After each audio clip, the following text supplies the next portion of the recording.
Hello friends, स्वागत है आपका हमारे यूट्यूब चैनल पे। आशा है आप लोग सब स्वस्थ होंगे, मस्त होंगे। दोस्तों, यूपी के बहराइच ज़िले में एक ऐसा इंसिडेंट सामने आया है जो कि एक ह्यूमन एनिमल कॉन्फ्लिक्ट है। पर यहाँ पर कोई टाइगर या कोई लेपर्ड इन्वॉल्व नहीं है जो कि आदमखोर बन गया है।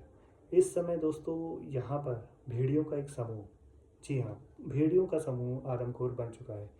हाल ही में इन्होंने एक छोटे बच्चे यानी कि 5 साल के मासूम बच्चे का शिकार किया है।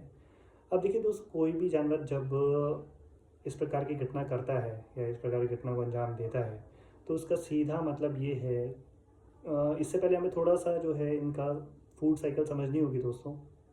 देखिए, आप किसी भी जानवर को आदमखोर इनके लैंग्वेज में अगर आप कहेंगे तो आप एक प्रकार से इन पर इल्ज़ाम लगा रहे हैं कि ये एक आदमखोर बन गया है, तो इसने किसी इंसान का कत्ल किया है और जिसकी सज़ा इनको मिलती भी है, जैसे कि इनको ज़ू वगैरह में रखा जाता है।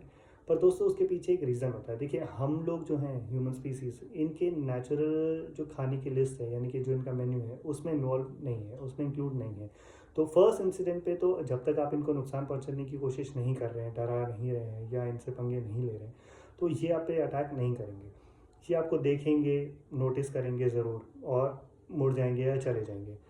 हाँ, परंतु कुछ केसेस में अगर ये किसी भी रीज़न की वजह से, जो कि मोस्टली कॉमनली पाया गया है और इस केस में भी है, ये लोग अपनी हंटिंग स्किल्स इम्पैक्ट होते हुए देखते हैं या इनको लगता है कि यार अब शिकार नहीं हो पाएगा, जो बड़े जानवर हैं जैसे कि हिरन है, गाय है, इनका शिकार नहीं हो पा रहा है, तो एक आसान विकल्प चुनते हैं जो कि हैं हम लोग मनुष्य।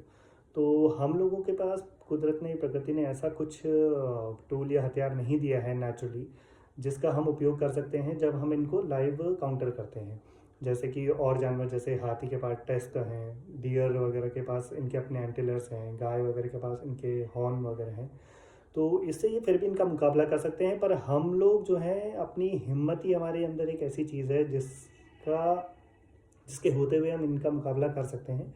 आप उसी जगह में डटे रहें, इनसे डरें ना, अपने आप को इनसे आकार में बड़ा दिखाएं, डरावना दिखाएं, तो शायद आपके फिर भी चांस है कि आप बढ़ सकते हैं, बच सकते हैं। अगर आप वहाँ पे ऐसे जानवरों से भागने की कोशिश करेंगे तो वहाँ काफ़ी मुश्किल स्थिति हो जाएगी। तो दोस्तों, वापस आते हैं अपने टॉपिक पे। तो यूपी के बहराइच में जहाँ ये भेड़िए आदमखोर बन चुके हैं और इन्होंने कम से कम लगभग 20 गाँव को अपने दहशत में ला दिया है, जो काफ़ी एक चिंता का विषय है। तो वहाँ के फॉरेस्ट ऑफिशियल और डीएफओ साहब ने जो एक प्राइवेट न्यूज़ चैनल को इंटरव्यू दिया है, वहाँ पे बताया है कि इनके समूह में एक ट्रैकिंग पाई गई है, एक तरह का पैटर्न पाया गया है।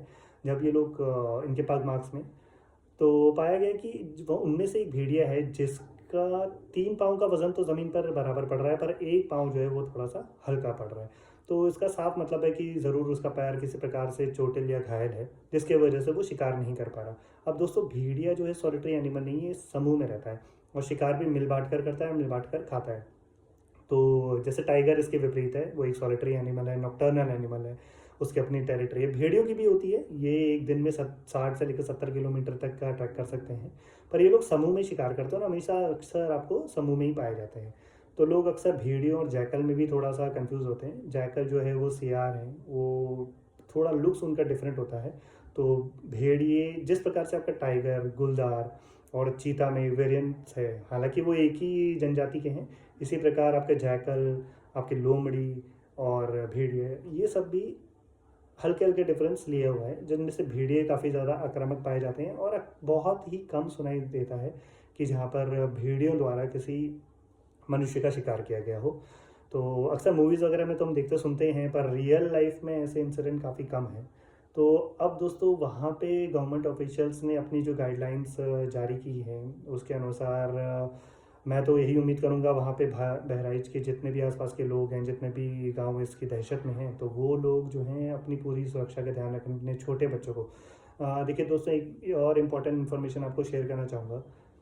टाइगर जो है एक नॉक्टर्नल एनिमल, नॉक्टर्नल का मतलब वो एक निशाचर है, रात को ही शिकार पर निकलता है, जहाँ पर उसकी एबिलिटी, उसकी हंटिंग स्किल सेट्स काफ़ी बढ़ जाती हैं। दिन में उसके काफ़ी दुश्मन है। लाइट तो एक रीज़न है ही कि वो आराम से ट्रेस हो जाएगा। उसके अलावा जो अन्य जीव जंतु जानवर हैं, जैसे कि हिरन है, आपके बंदर हैं, लंगूर हैं, तो ये लोग भी अपनी अलार्म कॉल से एक दूसरे को अवेयर कराते रहते हैं। पर रात को इन लोगों की भी एक्टिविटी कम होती है, तो टाइगर को काफ़ी ज़्यादा जो है हाइड आउट मिल जाता है, और इस वजह से वो एक नाइट में एक सक्सेसफुल शिकारी भी है। तो उसका परसेंटेज जो है शिकार का, वो नाइट में भी काफ़ी ज़्यादा रहता है कंपैरेटिवली टू जो डे की ब्रॉड लाइट में है। अब दोस्तों, जहाँ तक भेड़ियों की बात है, आपने शायद मूवी देखी होगी ट्वाइलाइट। तो दोस्तों, उस इस मूवी की ट्वाइलाइट का मतलब होता है ऐसा समय जो कि डस्क या डॉन, जैसे सुबह और दिन के बीच में जब अर्ली मॉर्निंग होती है, उस वो टाइम, और जब शाम ढलने वाली होती है पर ढली नहीं होती है पूरी तरह से और दिन भी नहीं होता, तो इस टाइम पे भेड़िए ज़्यादा एक्टिव होते हैं।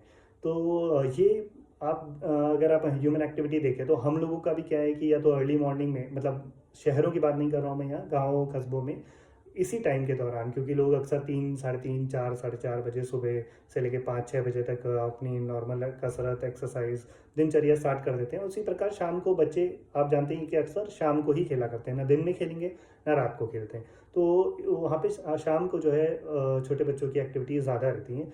तो मेरा अनुमान ये है कि भेड़ियों ने, क्योंकि ये जो टाइमिंग है, ये उनके लिए एक परफेक्ट टाइमिंग नहीं थी। तो इस जिस टाइप जो इनका नेचुरल टाइमिंग है शिकार की, और उन्होंने देखा कि बच्चे तो बहुत ही आसान शिकार हैं, ये किसी प्रकार का विरोध भी नहीं कर पाएंगे, किसी प्रकार का आक्रमण नहीं कर पाएंगे उल्टा भेड़ियों पर। और जब भेड़िए समूह में आएंगे, तो मुझे नहीं लगता कि कोई अकेला इंसान भी इनका मुकाबला कर पाएगा, अगर वो निहत्था है तो ये परफेक्ट टाइमिंग चुन के ही उन्होंने और ऑफ कोर्स, क्योंकि इसका जो रीज़न जैसे बताया, क्योंकि उनके वो चोटिल हैं, तो एक ने शिकार किया, उसके मुंह में इंसानी खून लगा, भेड़ियों के पूरे समूह ने उस मील को शेयर किया, तो ऑब्वियसली ये सारे ही सारे आदमखोर बन गए, उनके सबके मुंह में इंसानी खून लग गया। अब क्या है कि अगर आपको एक जगह ज़्यादा मेहनत करके खाना मिल रहा हो, एक जगह कम मेहनत करके खाना मिल रहा हो, देखिए नेचुरली हम उनके फूड आइटम उनके मेन्यू लिस्ट में नहीं थे, पर अब जब आपको आसानी से कोई शिकार मिल रहा है, बिना इतनी ज़्यादा मेहनत किए घात लगाकर आप हमला कर रहे हैं, तो आपको आराम से आसानी से शिकार मिल जा रहा है, कोई वो शिकार आपका कोई किसी प्रकार का विरोध भी नहीं कर पा रहा है। तो उस चक्कर में क्या हुआ दोस्तों कि भेड़ियों ने शायद इसको ही अपना एक हैबिट सा बना लिया, और उन्होंने जानवरों की जगह अब इंसानों पे जो है ज़्यादा उस एरिया में अटैक करना शुरू कर दिया है। तो इस पे गवर्नमेंट ऑफिशियल और जो वहाँ फॉरेस्ट ऑफिशियल हैं, वो लोग इस पे वर्कआउट कर रहे हैं। ड्रोन से भी काफ़ी ज़्यादा जो है ट्रैकिंग की जा रही है। तो मेरा तो सभी बहराइच और उसके आसपास के गांव वालों से यही अनुरोध है कि आप जितनी भी ऑफिशियल गाइडलाइन आ रही हैं, वहाँ पे जो सरकारी आदेश आ रहे हैं, उनको थोड़े दिनों के लिए पूरी तरह से जो है आप लागू करें, माने, एक दूसरे के साथ शेयर करें व्हाट्सएप और सोशल मीडिया के माध्यम से, और कमेंट करके लिंक शेयर करिए, बताइए वहाँ पे क्या अपडेट्स अभी रिसेंटली चल रहे हैं, और उसके खिलाफ क्या क्या कानूनी कार्रवाई की जा रही है, और किस प्रकार के कदम लिए जा रहे हैं, ताकि और भी जगह में अगर ऐसे कुछ कॉन्फ्लिक्ट इशू हैं जो कि सोशल मीडिया के माध्यम से भी सामने नहीं आ पाए हैं, तो वो लोग भी सतर्क हो जाएं, और उस प्रकार का जो आदेश जारी आपके एरिया में हुआ है, वो लोग भी उसी चीज़ प्रकार की चीज़ें अमल में लाएं। तो इसमें मैं तो नहीं मानूंगा कि ये पूरी तरह से नेचुरल है।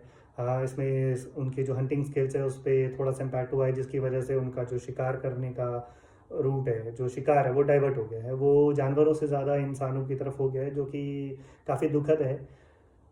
तो आशा है आपको आज का ये वीडियो पसंद आया होगा दोस्तों। तो इसी प्रकार की जानकारी हम और आज फ्यूचर में लाते रहेंगे, आप लोगों के साथ शेयर करते रहेंगे।